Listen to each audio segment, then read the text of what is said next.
Imagine spending years searching for your glasses, only to discover they've been on your face the entire time. This is exactly what Anandamayi Ma, one of India's most revered mystics of the 20th century, pointed to when she told seekers to stop searching for God. Anandamayi Ma repeatedly emphasized a truth that sounds contradictory to spiritual seekers. The very act of searching implies separation from what you seek. In conversations recorded in Matrivani, Mother's Words, she said, "He is not to be found by seeking, yet only seekers find him." This apparent contradiction contains the key to understanding her teaching. Why stop searching? Ma explained that God is not lost, distant, or absent. The problem isn't God's location, it's our perception. She would say, "As you are, so is your God." The search itself creates the illusion of distance. When you search for something, you automatically position yourself as separate from it.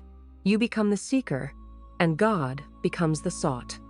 But according to Ma, this division is the fundamental illusion.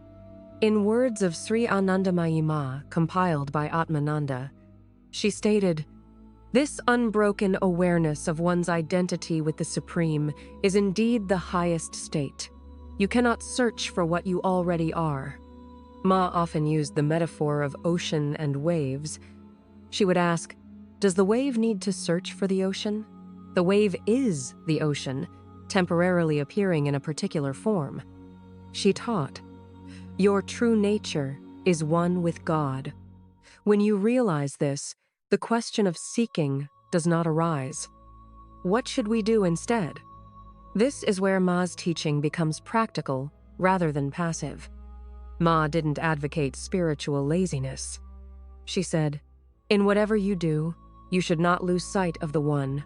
The practice isn't to stop spiritual effort, but to stop reinforcing the illusion of separation. She emphasized total presence in each moment. Where you are, there is God, she would say. The divine isn't somewhere else, some other time, or in some special state. It's here, now, in the ordinariness of this moment. The real transformation comes when the seeker dissolves. Ma taught, when the I shall die, then will I know who I am.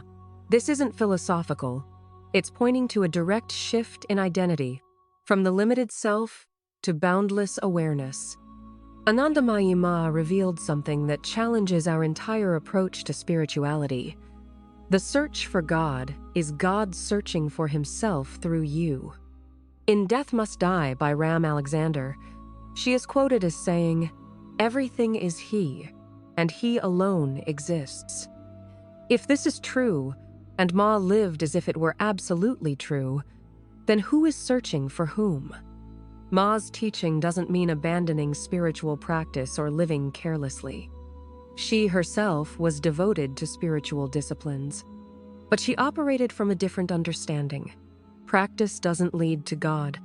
Practice is God's movement in form. She beautifully expressed, "Why do you worry? The one whose affair it is will certainly see to it." This isn't fatalism, it's recognition that the divine intelligence orchestrating galaxies is also orchestrating your life, including your spiritual journey. How do we live from this understanding? Ma suggested we should remain perpetually immersed in the thought of God. But this immersion comes not from strenuous searching, but from relaxing into what already is. When asked about the path, she would sometimes simply say, "There is no one who is away from him."